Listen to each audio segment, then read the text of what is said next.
Assalamualaikum warahmatullahi wabarakatuh. Sahabat Kang Gino dimanapun Anda berada, kembali lagi dengan channel Kang Gino Bercerita. Pada kesempatan kali ini Kang Gino ingin menyampaikan kisahnya 10 orang yang mendapatkan kabar gembira dari Rasulullah SAW untuk masuk ke surga. Pada suatu ketika Rasulullah SAW masuk ke rumahnya Aisyah radhiyallahu anha. Ia bersabda kepada Aisyah, "Wahai Aisyah, inginkah engkau mendengarkan kabar gembira dariku?" Aisyah menjawab, "Tentu ya Rasulullah." Lalu baginda Nabi Muhammad SAW bersabda, ada 10 orang yang mendapat kabar gembira masuk surga. Yang pertama, ayahmu, yaitu Abu Bakar As-Siddiq. Beliau masuk surga dan kawannya ialah Nabi Ibrahim alaihissalam. Yang kedua, Umar bin Khattab masuk surga dan kawannya ialah Nabi Nuh alaihissalam. Yang ketiga, Utsman bin Affan masuk surga dan kawannya ialah aku. Yang keempat, Ali masuk surga dan kawannya ialah Yahya bin Zakaria. Yang kelima, Talhah masuk surga dan kawannya ialah Daud alaihissalam. Yang keenam, Az-Zubair masuk surga dan kawannya ialah Ismail alaihissalam. 7. Sa'ad bin Abi Waqqas masuk surga dan kawannya ialah Nabi Sulaiman alaihissalam. Kedelapan, Sa'id bin Zaid masuk surga dan kawannya Musa bin Imran alaihissalam. Yang kesembilan, Abdurrahman bin Auf masuk surga dan kawannya ialah Isa bin Maryam. Yang kesepuluh, Abu Ubaidah ibnul Jarrah masuk surga dan kawannya ialah Idris alaihissalam. 10 orang tersebut mendapatkan kabar gembira dari Rasulullah bahwa mereka telah dijamin untuk masuk ke dalam surga. Mari kita bahas yang pertama, Sayyidina Abu Bakar As-Siddiq yang mendapat kabar gembira dari Rasulullah bahwa beliau akan masuk ke surga.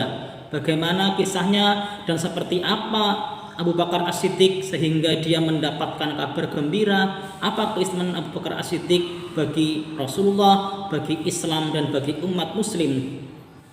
Abu Bakar As-Siddiq radhiyallahu an adalah seorang Quraisy dari kabilah yang sama dengan Rasulullah SAW, meskipun lain keluarga. Abu Bakar radhiyallahu an berasal dari keluarga Tamimi, sedangkan Rasulullah SAW dari keluarga Hashimi. Tapi keduanya berasal dari satu suku yang sama, yaitu suku Quraisy. Abu Bakar As-Siddiq adalah seorang pedagang yang selalu memelihara kehormatan dan harga dirinya. Ia seorang yang kaya harta, pengaruhnya besar dan memiliki akhlak yang mulia. Dari sebelum datangnya agama Islam, ia sudah menjadi kawan akrab Nabi Muhammad SAW. Oleh karenanya sifat dan tabiatnya mirip dengan Nabi Muhammad SAW. Belum pernah ada orang yang menyaksikan dia minum arak atau menyembah berhala. Dia juga tidak pernah berdusta. Oleh karena itu tidak heranlah bila dia berkawan erat dengan Nabi Muhammad SAW. Usianya pun hampir sama dengan usia Nabi Muhammad SAW. Begitu pula dalam kemuliaan, profesi dan keturunan, sehingga tidak heran bila dia menjadi khalifah pertama sesudah Nabi Muhammad SAW. Abu Bakar seorang pedagang, begitu pula Rasulullah SAW. Dia menempati kedudukan terhormat di kalangan kaumnya. Begitu pula Rasulullah yang dikenal sebagai pemuda yang jujur atau yang kita kenal dengan sebutan Al-Amin. Maka tidak mengherankan bila Abu Bakar menjadi orang pertama yang menyambut dan menerima dakwah Rasulullah SAW dari kalangan laki-laki. Nabi Muhammad SAW selalu mengutamakan Abu Bakar radhiyallahu an daripada sahabat-sahabatnya yang lain, sehingga tampak menonjol di tengah-tengah orang lain. Dari besarnya perhatian Rasulullah kepadanya, orang sudah bisa meramalkan dia akan menjadi khalifah yang sukses dalam setiap sikap dan pendirian dalam menghadapi tantangan kehidupan ini. Dia telah dapat meraih ketinggian budi dan kesempurnaan iman. Hal ini disaksikan sendiri oleh Rasulullah SAW. Dalam sabdanya, jika ditimbang keimanan Abu Bakar dengan keimanan seluruh umat, akan lebih berat keimanan Abu Bakar. Di antara para sahabat memang ada yang lebih berani dan lebih berpengetahuan dari dirinya, tapi tidak ada yang lebih besar keimanannya daripada Abu Bakar. Abu Bakar adalah orang yang baik hati, ramah, pandai bergaul dengan kaumnya, dan mudah jika berurusan dengannya. Dia termasuk orang yang berketurunan tinggi dalam suku Quraisy dan paling banyak mengetahui kebaikan dan keburukan sukunya. Dia pedagang yang berakhlak, bermoral tinggi, sehingga tak heran bila dia disenangi dalam pergaulan. Banyak kaumnya yang datang kepadanya dengan sengaja untuk berbagai urusan. Pada saat itu, orang yang dipercayanya diajak masuk Islam. Orang yang menerima ajakannya antara lain Az-Zubair bin Awam, Utsman bin Affan, Talhah bin Ubaidillah, Sa'ad bin Abi Waqqas, dan Abdurrahman bin Auf. Mereka pergi menemui Rasulullah dengan disertai Abu Bakar. Rasulullah SAW menawarkan Islam kepada mereka, membaca beberapa ayat Al-Quran dan menjelaskan kebenaran ajaran Islam. Serentak mereka menyambut dan menyatakan keislamannya. Mereka tergolong 8 orang yang masuk Islam pertama. Awalnya Abu Bakar masuk Islam adalah ketika ia bertemu dengan Rasulullah SAW. Abu Bakar memiliki keimanan tanpa ragu. Awalnya Abu Bakar masuk Islam adalah ketika ia bertemu dengan Rasulullah. Ia bertanya, "Ya Muhammad, apakah benar apa yang dituduhkan kaum Quraisy terhadapmu, bahwa kamu meninggalkan Tuhan-Tuhan kita, merendahkan akal pikiran kita, dan mengkufuri ajaran-ajaran nenek moyang kita?" Muhammad SAW menjawab, "Ya benar, sesungguhnya aku ini Rasul Allah dan Nabi-Nya. Allah mengutus aku untuk menyampaikan risalahnya dan mengajakmu kepada Allah. Demi Allah, itu adalah hak.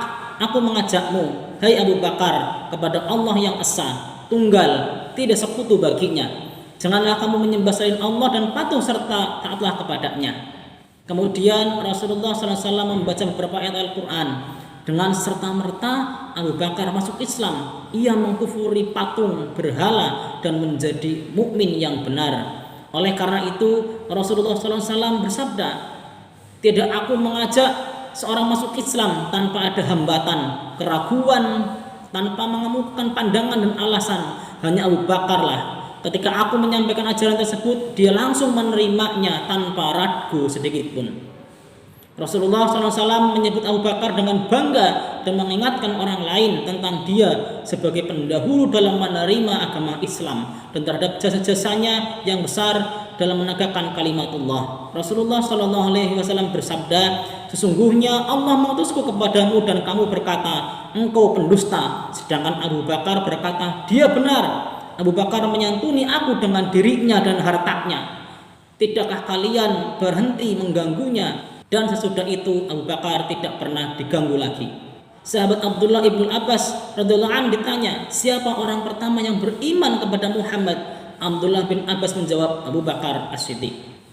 Dari perlindungan manusia menuju perlindungan Allah. Meskipun Abu Bakar memiliki kedudukan yang mulia di antara kaumnya, tapi ia juga tidak luput dari gangguan kaum Quraisy. Diriwayatkan oleh Bukhari dari Siti Aisyah radhiyallahu anha, ketika kaum muslimin di Mekah yang berjumlah sedikit mengalami tekanan dan penganiayaan dahsyat, Abu Bakar meminta izin kepada Rasulullah untuk hijrah ke Habasyah. Rasulullah SAW mengizinkannya, maka pergilah dia. Ketika sampai ke suatu tempat, yaitu Barkulimat, ia bertemu dengan Ibnu Ad-Dahna, pemimpin pasukan setempat. Ibnu Ad-Dahna berkata, "Hendak kemana, hai Abu Bakar?" Abu Bakar menjawab, "Aku dipaksa keluar dari Mekah oleh kaumku dan aku ingin merantau di muka bumi sehingga aku dapat beribadah kepada Rabbku." Ibnu Ad-Dahna berkata, "Orang seperti engkau, hai Abu Bakar, tidak boleh keluar atau dikeluarkan. Engkau menolong orang papa, suka bersilaturahmi, membantu orang sengsara dan lemah, dan menghormati tamu. Aku bersedia menjadi perlindunganmu. Kembalilah dan sembahlah Tuhanmu di negerimu."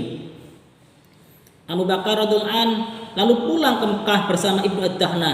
Ia memberitahu Quraisy bahwa dialah yang melindungi Abu Bakar dan ia melarang siapapun juga mengganggu Abu Bakar.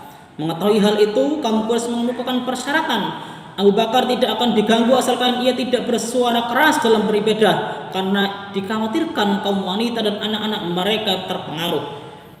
Setelah itu Abu Bakar membangun sebuah mushola di halaman depan rumahnya. Ia sholat dan mengaji Al-Quran di situ. Para wanita dan anak-anak kaum musyrikin tertarik dan sering menyaksikannya. Setiap kali sehabis membaca Al-Quran, Abu Bakar radhiyallahu anhu menangis sehingga tokoh-tokoh kaum musyrikin penasaran. Mereka lalu mengutus seseorang untuk menemui Ibnu Ad-Dahna dan berkata, "Kami mengabulkan perlindunganmu terhadap Abu Bakar dengan syarat dia menyembah Tuhannya di rumahnya." Tetapi ternyata dia melanggar perjanjian. Abu Bakar bahkan membangun musola di halaman rumahnya. Ia sholat dan membaca Al-Quran dengan suara lantang. Kami takut anak-anak dan istri-istri kami terpengaruh. Oleh karena itu, laranglah dia. Kalau dia mau menyembah Tuhannya di rumahnya, biarkanlah. Tapi kalau dia tidak mau, maka dia harus mengembalikan perlindunganmu. Ibnu Ad-Dahnah kemudian pergi menemui Abu Bakar dan berkata, engkau telah mengetahui perjanjianku dengan Quraisy. Engkau tepati atau kembalikan janji perlindunganku. Abu Bakar berkata, aku kembalikan janji perlindunganmu dan itu dengan perlindungan Allah Azza wa Jalla. Sesudah Ad-Dahnah tidak melindunginya lagi, gangguan Quraisy terhadapnya semakin gencar. Ibnu Ishaq pernah berkata, pada suatu ketika Abu Bakar bersandar di dinding Ka'bah, lalu datang orang jahil bermolar rendah. Ia menghampiri Abu Bakar dan menaburkan pasir di atas kepala Abu Bakar. Sesudah itu Al-Walid ibn Mughirah atau Alas bin Wail lewat dan Abu Bakar berkata kepadanya, tidakkah kamu melihat apa yang dilakukan orang jahil itu kepadaku? Kamu yang menyebabkan itu karena menanggalkan perlindungan Ibnu Ad-Dahnah. Abu Bakar berkata, ya Tuhanku, alangkah sabar dan pemaaf engkau. Ya Tuhanku, alangkah sabar dan pemaaf engkau. Ya Tuhanku, alangkah sabar dan pemaaf engkau. Sikap Abu Bakar yang mencerminkan kekuatan iman. Setelah peristiwa Isra Mi'raj, orang-orang yang mendustakannya mendatangi Abu Bakar seraya berkata, apakah kamu benar apa yang dikatakan oleh kawanmu Muhammad SAW? Abu Bakar spontan menjawab tanpa ragu, demi Allah, kalau memang itu yang diucapkannya pasti benar. Muhammad memberitahu aku bahwa berita-berita dari langit yang sampai ke bumi hanya dalam 1 jam, malam atau siang, dan aku mempercayainya. Sedangkan itu lebih aneh dari yang kalian herankan.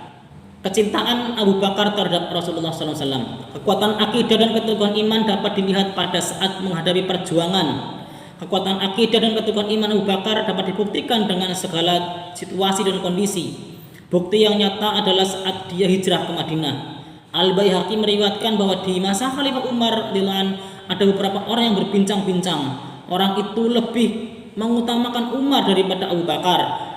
Berita tersebut sampai kepada Umar. Lalu Umar berkata, demi Allah, 1 malam dari Abu Bakar lebih baik dari seluruh keluarga Umar. 1 hari dari Abu Bakar lebih baik dari seluruh keluarga Umar. Ketika Rasulullah SAW pergi menuju gua bersama Abu Bakar, sebentar-sebentar Abu Bakar berjalan di depan Rasulullah SAW dan sebentar kemudian berada di belakang Rasulullah SAW. Melihat demikian, Rasulullah SAW bertanya, mengapa engkau berbuat begitu, wahai Abu Bakar?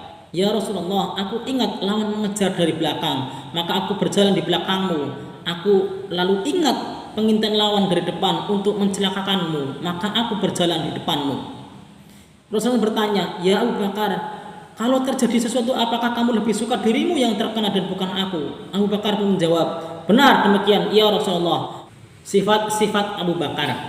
Abu Bakar adalah seorang manusia yang rendah hati, lemah, lembut dan tidak pernah berlaku angkuh, apalagi bertindak sewenang-wenang, baik semasa zaman jahiliyah maupun sesudah dia masuk Islam. Lebih-lebih sesudah dia menjadi khalifah, kalau ada orang yang memujinya dan dia berkata, ya Allah, engkau lebih mengetahui tentang diriku daripada aku sendiri. Kalau pada saat naik unta kebetulan tali kendalinya jatuh, maka dia sendiri yang turun untuk mengambilnya. Ia tidak pernah menyuruh orang lain untuk mengambilnya. Dialah orang muslim pertama yang membebaskan budak. Dia juga merupakan khalifah Rasulullah SAW yang pertama dan orang pertama dari 10 orang yang mendapat kabar gembira masuk surga. Kesadaran hati nuraninya mencegah dia makan suatu makanan yang meragukan sumber diperolehnya. Dia selalu bersegera menyambut ajakan amal kebajikan dan santunan seperti puasa sunnah, menengok orang sakit, bersedekah dan lain-lainnya. Sehingga Umar berkata, aku tidak pernah mendahului Abu Bakar dalam mengamalkan kebajikan. Dia yang selalu mendahuliku. Ali bin Abi Thalib berkata, itulah perlombaan demi yang jiwaku dalam genggamannya. Tiada kita bersegera dalam beramal kecuali Abu Bakar yang selalu mendahulinya. Wasiat Abu Bakar As-Siddiq radhiyallahu anhu kepada Umar bin Khattab. Pesan-pesan berharga yang pernah diucapkan beliau kepada Umar semasa hidupnya dalam dekade dan periode yang berjiwa kenabian sebagai berikut. Aku menunjuk kau sebagai khalifah sesudahku dan berpesan padamu agar bertakwa kepada Allah. Bagi Allah ada amalan yang harus dikerjakan malam hari yang tidak dapat diterimanya pada siang hari, dan ada pula amal perbuatan yang harus dikerjakan pada siang hari yang tidak dapat diterimanya pada malam hari. Allah tidak akan menerima amalan tambahan sehingga dikerjakan yang wajib. Orang-orang yang berat timbangan amal kebajikannya di hari kiamat nanti adalah mereka yang mengikuti kebenaran di dunia. Tapi orang yang selama di dunia condong mengikuti kebatilan, maka timbangan kebajikannya akan ringan. Allah memanggil ahli surga dengan menyebut perbuatan mereka yang terbaik dan membatasi amal mereka yang buruk. Kalau aku ingat mereka, aku berkata, aku takut menjadi serupa mereka. Dan Allah memanggil ahli neraka dengan perbuatan mereka yang paling keji. Bila aku mengingatkan mereka, aku berkata, aku berharap tidak menjadi serupa mereka. Allah menyebut ayat rahmat bersamaan dengan ayat azab dan siksa agar manusia tertarik untuk mengikuti, terancam lalu menjauhi kebatilan. Pujian Siti Aisyah terhadap kebaikan Abu Bakar As-Siddiq radhiyallahu anhu. Setelah Abu Bakar wafat, maka Siti Aisyah radhiyallahu anha berdiri di dekat kuburannya dan berkata, Allah menyinari wajahmu dan mensyukuri amal usahamu yang soleh. Engkau merendahkan dunia dengan hidup membelakanginya, dan engkau memuliakan akhirat dengan hidup menghadapinya. Bencana paling besar sesudah wafatnya Rasulullah SAW adalah kematianmu, dan musibah terbesar adalah kepergianmu. Kitabullah Al-Quran menjanjikan sebaik-baik hiburan bagimu dan sebaik-baik pengganti dari kamu. Aku akan memohon janji Allah dengan limpahan kesabaran, dan dengan ikhlas aku akan memohon pengampunan bagimu. Wafatnya Abu Bakar Siddiq radhiyallahu anhu. Abu Bakar radhiyallahu anhu wafat pada hari Senin malam Selasa antara Maghrib dan Isya tanggal 22 Jumadil Akhir tahun ke-13 Hijriah dalam usia 63 tahun, sama dengan usia wafatnya Rasulullah SAW. Dia memangku jabatan khalifah selama 2 tahun 3 bulan lebih 10 hari.